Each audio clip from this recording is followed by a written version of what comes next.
Speaker, you know, on many occasions I've had the majority leader threaten to bring a document that he happens to have seen in the office of the CS for roads that shows the inequity in the distribution of road projects over the past donkey years. But he never tables that document because not all of us have the benefit of access to the CS of roads or to his office. There was an invitation that was made here in the morning by CS Chirchir, a person that I respect greatly, that he wanted to spend some time with me to explain to me the plans for the ministry. I will politely decline that invitation, Honorable Speaker. I have become very averse to conversations that I had in private. I was elected to a public space so that everybody can see what it is we are having that conversation, what conversation we are having in these dark areas, Honorable Speaker. Because the public also needs to partake of this information. So, Majority Leader, I want to encourage you that next time, please bring to us that document because we hear a lot of stories, Honorable Speaker. But secondly, Speaker, I wanted to say that I think you have a responsibility as the head of this House to ensure that every senator who comes to this House gets opportunity to travel to every corner of this country.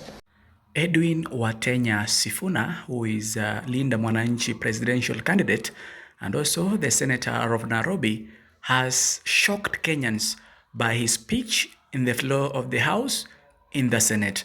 According to Sifuna, he has articulated issues that Kenyans need to listen, that are haunting Kenyans, and also what Kenyans are supposed to do to make sure their pride is so future. Let's listen to Edwin Watenya Sifuna's speech. I was in Mandera, and the Honorable Speaker, because I'm a Luya, I'm a Bukusu man, I believed that the sweetest meat you can eat is chicken meat that is cooked by your mother. When I go to Mandera, Honorable Khalwale, they have meat they call nyiri nyiri. It is camel meat. It is extremely sweet. And when I was there, I said, Mr. Speaker, if you are just used to eating in your mother's house, you will believe that your mother is the best cook. People need to move from the areas and see the suffering that is out there. Mandera County, an entire county, has no access to electricity. Then you come and tell us, Honorable Speaker, anyway. Speaker, there is a community called the Chamus that live in Baringo. I have had occasion to go to Baringo. Honorable Speaker, those people live outside. When it rains, they are rained on. If you see the features in the news about how the people are living in those places, it is despicable. Then you come and tell us stories here about your area is also marginalized. People need to travel, Honorable Speaker. And when you are in this House, no wonder I support these senators who call themselves a senator of the Republic of Kenya. You are a senator for the whole Republic. For the whole Republic. When you vote here, you're just voting for your village. You're voting for all of these people. And all of these people require you to petition on their behalf. Speaker, if you look at Article 204, Sabbatical 2, the framers of this constitution, fortunately for me, when Bombers was happening, I was not in primary school. I was at the University of Nairobi. We were those students who were being tear gassed inside the university buses by police when we were going to protest the killing of Mbai, Honorable Speaker. We started eating tear gas at a very early age. And we want to stop eating tear gas. In future generations, we don't want to be using these weapons on our children.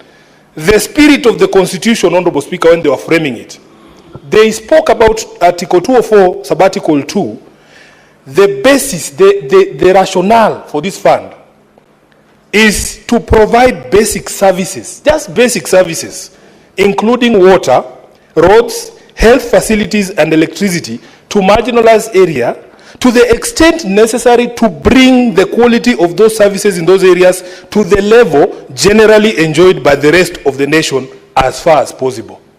So, when you want to start measuring marginalization, first of all, can we agree, what is the level of these services generally enjoyed by the rest of the nation? Honorable Speaker, where I come from, we are very blessed, and I wish the senator was here. Water comes from the ground in Bungoma. Yes, water comes from the ground. The people of Mandera have never experienced that phenomenon. So how can I drag money for water from Mandera to Bungoma? What conscience is that, Honorable Speaker? What argument would you make to justify that. There is no justification. We have the largest solar power plant in the country, somewhere in Marsabit in Longalayani, but the people of Marsabit themselves don't have power.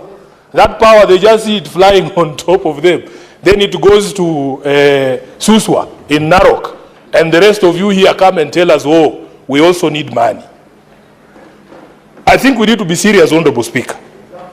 So, for me really, I don't have a problem with some of the things that the majority leader has said, that there was need to relook at the formula, then we come to the smallest possible unit.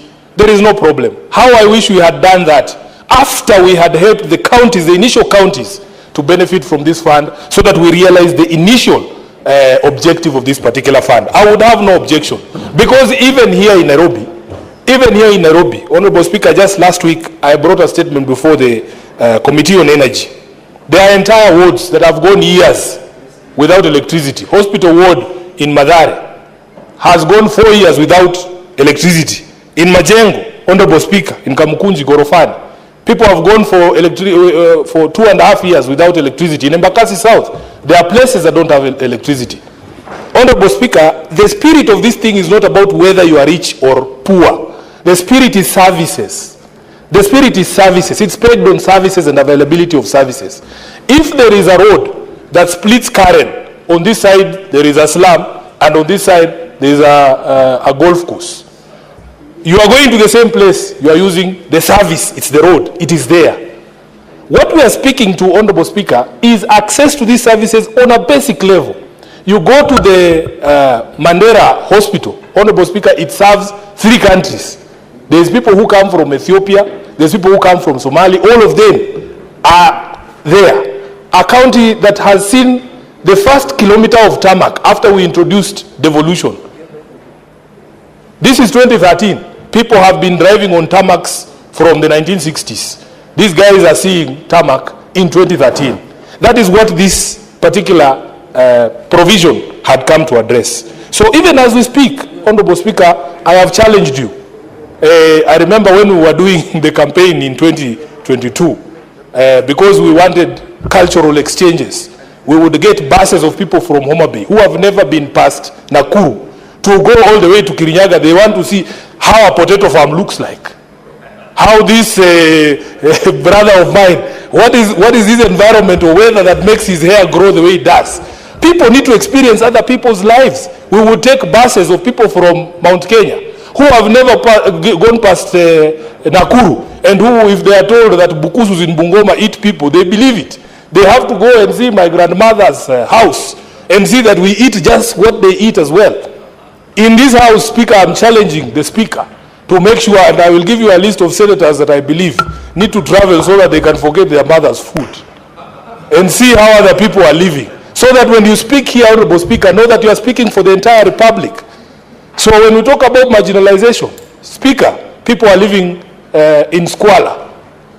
My good friend here, the Senator for Narok, has a project that he invited me to join him in, just to build basic structures for the Ilchamus in Baringo. And all of you, Honorable Speaker, must join in that effort, because it is a noble cause. It is a very noble cause. So, Speaker, when I see these figures here, if you talk about Samburu, Narok, West Pokot, Wajir, Turkana, Tana River, those are places everybody knows. If you go to Tana River, and my brother is here, there was a time the Senator for Tana River was there in Hola when it had flooded, and I saw the condition of your people. They were living on the road, in makeshift paper houses. Then somebody is here in Nairobi making noise telling us about building affordable housing. The housing that Ledama is building for Ilchamus is more valuable to that community than some of these high-rises we are doing here. People are making money from tender for supply of materials. Then they come and tell us they are doing affordable housing. Speaker, it breaks my heart, the conditions in which our people find themselves, and a leadership that appears to be blind to what the people really desire and deserve. So with those many remarks, Honorable Speaker, I would want that we revisit the spirit, the original spirit of this Constitution. The original spirit of this Constitution was to raise the standards of these services, Honorable Speaker, to the level that we all enjoy or majority of us enjoy: water, roads, health services, and electricity. Until every Kenyan is on the grid, please don't tell us you are marginalized. Don't talk to us about marginalization when at least you can access a health center, even if it doesn't have all the drugs you have. If you don't have, you shower twice. You shower twice in a day, but there are Kenyans who have no access to drinking water. Then you come and tell me, oh, yes, I'm being told by the leader of the Maasai that some communities are even using cow urine to shower. And here people are soaking themselves in bathtubs, Honorable Speaker, twice a day. It is very unfair.